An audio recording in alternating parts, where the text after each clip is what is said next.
Hello students, I'm Shazli from Top Rankers and I welcome you all to the session around NLSAT for strategy discussion for English and critical reasoning both. So in this session you are going to master critical reasoning and English maze. Well students, before I begin with this session, allow me to tell you one thing that NLSAT comprises 75 questions out of which 25 questions will be around English, 25 questions will be around critical reasoning and 25 questions will be around GK. Now students, you will get only passages. So it's the entire paper is reading driven paper, and based on what you read, you are supposed to attempt the questions on English, critical reasoning and GK. That means GK you will not get direct questions. Those questions will be around the passages given there. All right. Now, why am I taking English and critical reasoning all together? Because there are many question types which are quite common in both the sections. For example, main idea, conclusion, assumption, inference. At times we get strengthening and weakening the argument questions also in English section. Although this is a core critical reasoning question, but we actually have seen questions in English section itself. All right, students. So let's begin. What is tested in NLSAT? First is reading comprehension. So the word comprehension is understanding. So your overall understanding about the passage is reading comprehension. In this, you get questions around big picture. Now, what do you mean by big picture questions? Big picture questions are the questions, all right, which actually talks about the overall understanding of the passage. That means from top to bottom, you have to have better understanding of the entire passage. All those questions will come under big picture questions.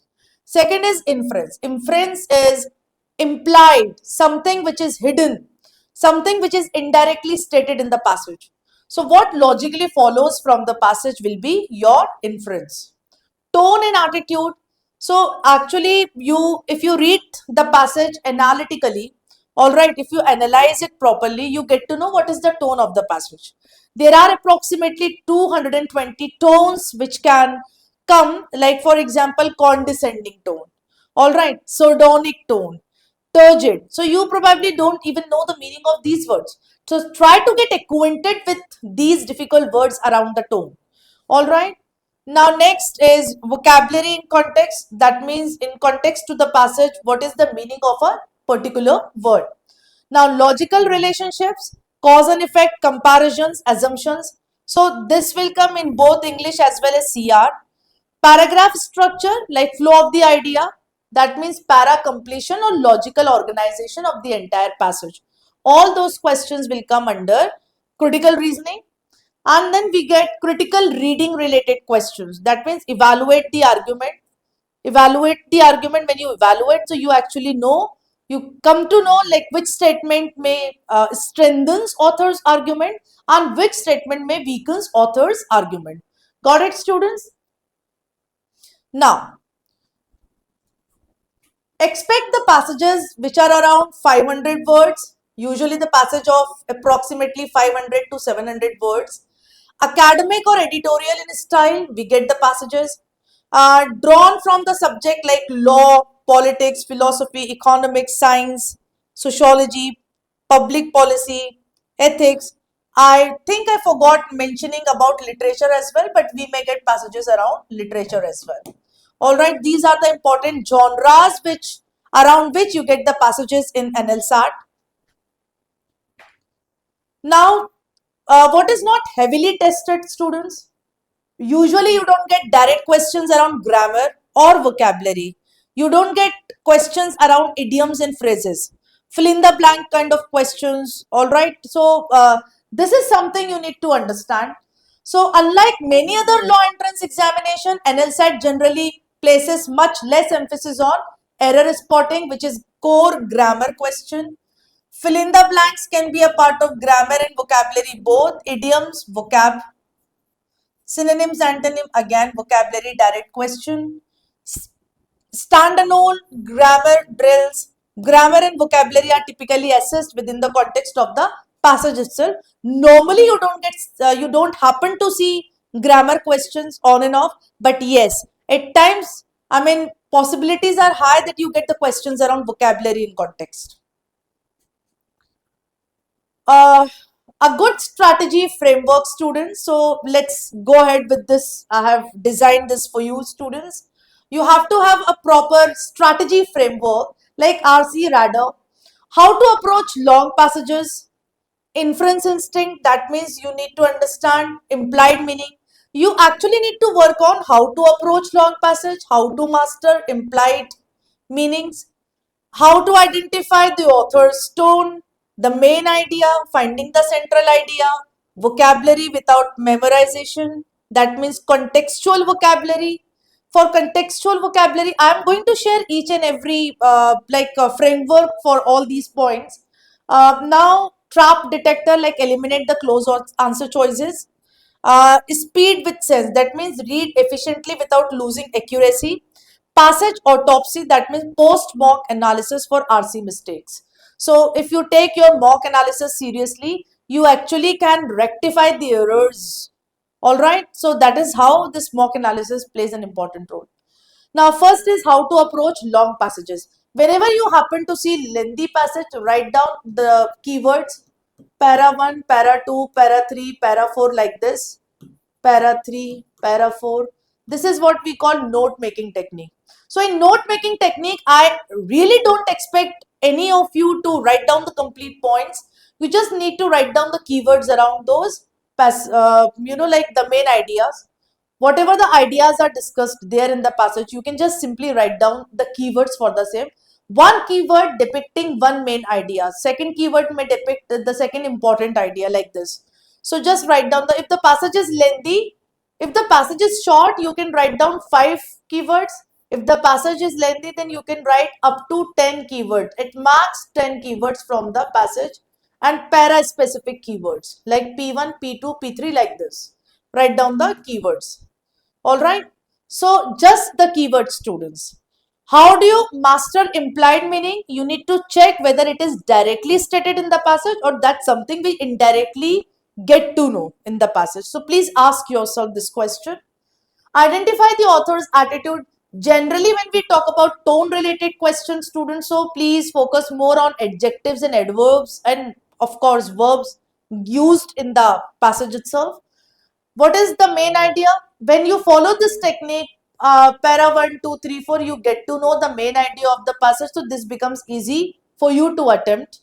Now, context clues. Whenever you say get contextual vocabulary related questions, so I would appreciate if you can just read the sentences around those words.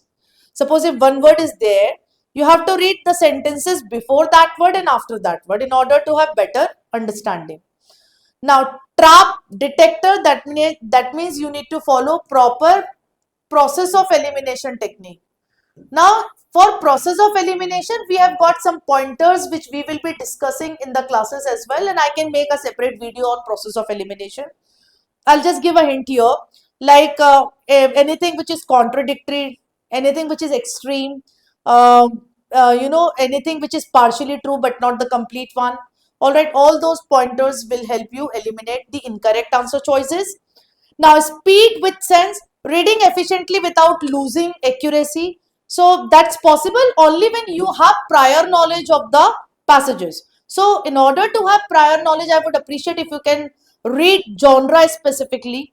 All right, like today I'm reading, say I'm covering philosophy, economics, or science and technology. Tomorrow I'll read something else. So try to explore different genres for better understanding. If you have prior knowledge, so accuracy and speed both can be maintained forever. Now, passage autopsy, that means you should take your mock analysis seriously and definitely rectify the errors based on those mistakes. Now, whenever we talk about improving reading skills for NLSAT, so we actually expect lawyers to comprehend, to come up with proper argument, to have better assumptions related skills. You need to differentiate between the evidence and the assumption. Alright, since the passages are dense and analytical, your goal is to increase both comprehension and efficiency. And for that reason, I am sharing some strategies with the students. Strategy number one, read every day for approximately 40 to 60 minutes initially. Alright, you can increase the time for reading, but initially you can begin with 40 to 60 minutes. Now choose material that resemble analsat passages like editorials from the Hindu or the Indian Express, essays from Aeon or Psyche, articles from The Economist, long form journalism from The Guardian or BBC Future, philosophy and public policy essays. I think students, if you read from these sources, you actually aims to master the topic like constitution law, ethics, economic, political theory, sociology, science, and technology, students. All right, that means if you just refer to these sources, you'll be able to have better understanding around these genres. And I would appreciate if you can challenge your reading skills. Suppose if I'm not good at psychology, I should read psychology more often in order to master, in order to have mastery over psychology, better understanding around psychology. Now, next, students, second strategy, read for structures, not for details. That means instead of, memorizing every fact, you should know what is author doing there. What is the author's purpose? Is he exploring something? Is he describing something? Is he coming up with his own argument? All right. Is the main claim or supporting evidence? But you should see what is the, you should be able to differentiate between the main idea and the supporting idea. All right. Is this an example, counter argument, or conclusion? You should ask yourself so that you actually comprehend the passage properly. Now, how does this paragraph connect to the previous one? That means I'm talking about logical organization of para 1, para 2, para 3, para 4. How are they connected to each other? All right, now you have to build an author's map. What do you mean by that, students? After finishing the passage, summarize it in 4 to 5 lines. I would rather appreciate that just write down the keywords. All right, keywords will help you noting down, say 4 to 6 lines from the passage itself. Introduce the issue. Second paragraph, explain one viewpoint. Third, critiques that viewpoint. And fourth, presents the author's own position. I mean, that is just an example, students. The order of the passage can be anything. I have just taken this as an example. And what is the conclusion? That suggests reforms. This habit improves retention and make inferences, questions easier. Now, learn to identify tone. All right. That means you need to understand by vocabulary if the passage is analytical, critical, skeptical, objective, persuasive. All right. And there is a list of tone which I can share with my lovely students, right? So in that list itself, I have written approximately 220 words, and you can learn all those tone words together. Also, analyze the passage. Focus more on adjectives and adverbs in order to have better understanding for tones. Now, students, practice active reading. What do you mean by active reading? That you are completely engrossed in the passage. You are all embroiled in that, entangled in the passage. All right. At times, what happens? We are reading just for the sake of reading, but there are so many things which are going on in our mind. We think of party, we think of relationships, we think of everything except what we are reading at the moment. All right, that becomes passive reading. So in passive reading, you won't be able to comprehend the passage. You'll read the passage just for the sake of reading, but you don't understand anything at all. You won't be able to retain the information as well. All right, so try to become active reader, and that's possible by note making technique. Like that technique of writing down the keywords helps a lot. Then you need to identify what is the main idea. You can write down keyword for main idea, supporting idea, assumption, counter argument, and conclusion, like this. Just write down the keywords for each and every important part or component of your RC. This mirrors the analytical reading expected in law school. Now, students, improve vocabulary through context. Now in vocabulary you have to make some intelligent guesses around the words. All right, like but just by reading the sentences before and after that word, what's your understanding, what's your guesswork? All right, so most of the time this guesswork works wonder for the students. Then you can verify with the dictionary as well whether you are correct, all right, or incorrect in coming up with your guesswork. Then record the word along with the sentence where you found it. Now next, students, read under the time limits. See student, that's possible only when you have prior knowledge. So focus more on getting prior knowledge of different genres. Now normally what we expect that if a passage is of approximately 500 words, so it should take around 5 to 6 minutes, and then the questions around 6 to 8 including question time, I am telling. All right. Now next, students, review every mistake. After each practice set, ask, did I misunderstand the passage? Did I overlook the keyword? Was I influenced by attractive but unsupported option? Did I infer more than the passage allowed? This review process often improves performance more than solving additional questions. Now, students, read difficult subjects regularly. Now, rotate between different disciplines, solve unfamiliar topics. Don't slow you down. Now, for example, Monday you can read law, Tuesday economics, Wednesday philosophy, Thursday science, Friday public policy, Saturday sociology, and Sunday mixed revision. Also, student, what you can do, you have to read approximately 7 to 10 articles per day, including your editorial reading. So what you can do, choose two from law, two from economics, two from philosophy, like this every day.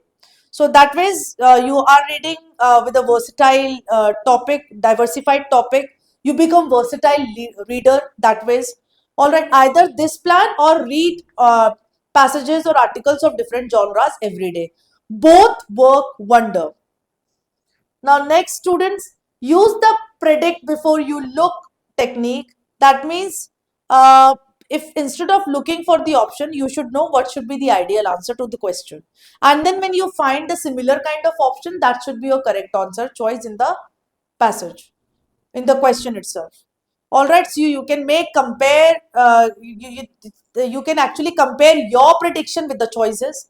So this actually reduces the chance of falling for distractors. Now question, now a 30-day reading plan, students, like week 1, read daily, summarize the passage. Second week, you can add tones and inference analysis. For third week, you can practice timed passages and review mistakes. And for week 4, you can solve full sections under exams, condition and refine strategy. Now, what is the key mindset, students? Strong NLSAT readers don't simply understand what a passage says. They should identify the author's central claim, how the argument is being built, what assumptions support it, why each answer choice is justified or flawed.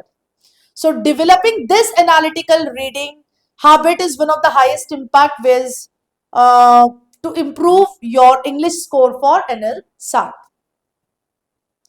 All right, students, I hope you must have understood the different strategies for your NLSAT preparation. I hope you are going to use all those strategies and actually can work wonder in your examination. All the best. Bye-bye. Take care.